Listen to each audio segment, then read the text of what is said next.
საუბარი დავიწყოთ იმით, რომ ვლადიმერ ღუდუშაურმა პრაქტიკულად საქალაქო სასამართლოს ხდომათა დარბაზში ამხილა თავდაცვის ყოფილი მინისტრი ჯუანშერ ბურჭულაძე. მას პირადად დაადო ხელი და თქვა, რომ ყველა ის გადაწყვეტილება, რომელსაც ღუდუშაური იღებდა თავდაცვის სამინისტროში, იყო თავდაცვის მაშინდელი მინისტრის მითითებით და ის შესაბამისად არ მოწმებდა ჯუანშერ ბურჭულაძის მითითებებს.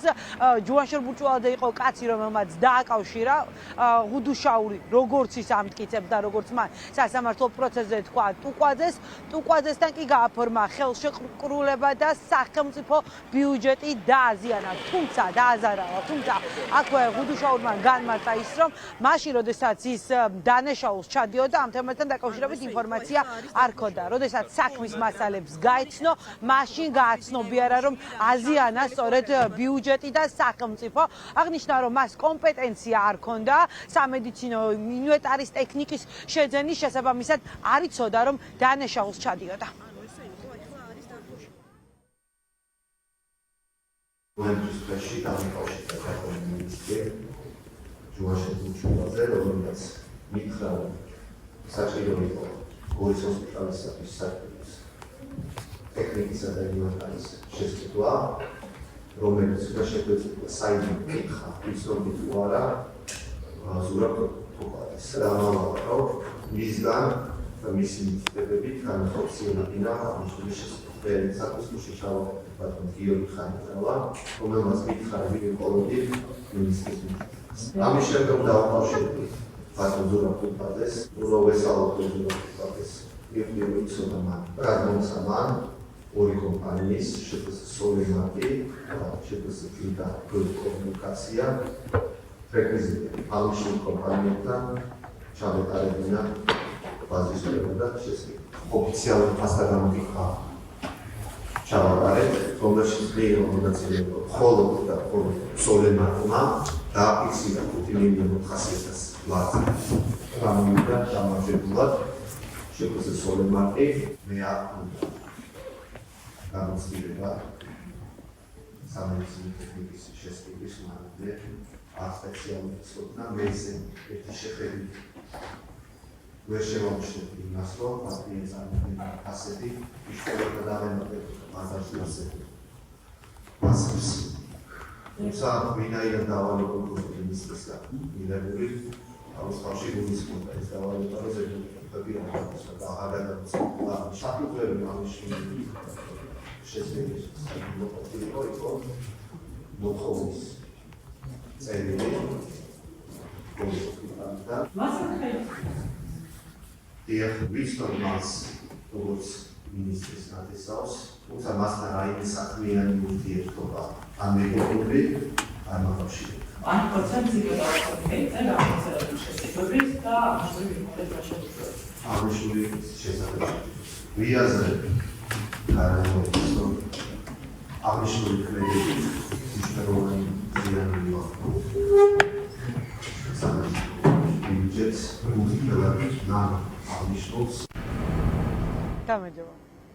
თქვენ ახლა ტელეგრამ არხზე გავრცელებული ვლადიმერ ღუდუშაურის გამოკითხვის ფრაგმენტი ნახეთ, სადაც მან პრაქტიკულად ხელი სწორედ დაადო ჯუანშერ ბურჭულაძეს. მართალია ინანიებს ის ჩადენილ დანაშაულს, თუმცა ბრალდებული სტატუსი ჯერ ამ საქმეზე მას აქვს და გირაო საფუძველზე არის ჯარის ძარცვის საქმეზე გათავისუფლებული. დღეს ხდომათა დარბაზში მოუყვა მოსამართლეს და მხარებს ვლადიმერ ღუდუშაურმა, რომ თავდაცვის სამინისტროში არსებული შესყიდვების კომისია მხოლოდ ფორმალურად ფუნქციონირებს, რეალურად შეხვედრები არ იმართება, რეალურად აქ ტენდერთან დაკავშირებით ისინი არ მსჯელობენ. სწორედ ამ თემასთან დაკავშირებით დასვა დღეს კითხვა ჯუანშერ ბურჭულაძემ და ინტერესდა მოწმისგან, რომელიც ასევე ბრალდებული არის, ყველა შესყიდვასთან დაკავშირებით წინასწარ იყო თუ არა გადაწყვეტილება მიღებული.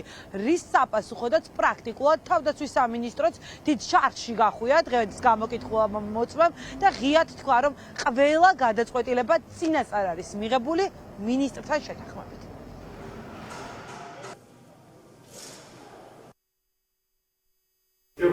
მას ოკითხე თუ მე რამე დავავალებო პრობლემა არ აქვს, ხო ასე მესეჯი ხო მითხრა რომ მე გადაუმოწმეო და მითხრა რომ არაფერი არ დაუვალებიაო იმხელა დამოუკიდებლობის ხარისხი რაც მქონდა ბატონ ჯუმაშელის დროს მე არასდროს არ მქონიო იმისა რომ მუშაობდი თქო სხვადასხვა უსწრების შესყიდვაში და მას მერე რაც მეჩაურე ამას ადასტურებ თუ არა მე იქნებ თქვენს მას რომ თუ მე რამე დავუბე ვერ მიხსენებ ხო ჩემს მასა და ჩემს შორის მსგავსი საუბარია ანუ ადასტურებ არა მოცემის შესყიდვებთან დაკავშირებით ვიტყოდ რაც შეეხება დიდ შესყიდვებს წინასწარ შეთანხმებული იყო და გადაწყვეტილი იყო მინისტრის რაც იყო მსხვილი შესყიდვები ყველაფერი წინასწარ იყო გადაწყვეტილი იყო შეთანხმებული და გადაწყვეტილი მას შემდეგ რაც დავეცანი საქმის მასალებს არა ბოდიში კონკრეტულად ხო საქმის მასალებს ხოთ შეფასება არა შეფასება რაღაცას მახსოვს საერთოდ თუმცა იყო გამოსილი მასალები იყო განკუთვნილი ფაქტები მოცემული რაზე დაკმაობისას გავიაზრე რომ რეალურად დიდი ფასნაბარი მოხდა ამაშული სახლის შესწავლით. ვინმე გითხრათ რომ ეს დაწერე რომ ზიანი მიადგა საქართველოს თუ თქვენ და თქვენ. კიდევ ერთხელ ვიმეორებ, მას შემდეგაც დავეცადე სახლის მასალებს ნახევ ფაქტები, რომელიც აღწერილია სახლის მასალებში, მივხვდით რომ მნიშვნელოვანი ზიანი მიადგა. თუმცა ვერასაუბრობ. ეხლა იაზრებთ ამას რომ ის შესაძლოა არ ყოფილიყო ზიანი, რადგან მეორე კომპანია მომსახურება გაწია იმ ფასნაბებში. შესაძლებელი იყო პროცესის შესწავლის ისე წარმართვა რომ კარგი. თუ იმ სამას კომპანიაში სხვა დაშვება და სამედიცინო გამოცდილება არავის არ ქონდა, როგორ წარმართავდით ისე რომ გენდათ სხვანაირად. დავაგენდი საჯარო წარმოებით ისე საერთო პროფესია აგამჟონი მეტაქსე ასე ზოგადად კომარობას რასაფრები არსებობდა იმის შესაძლებლად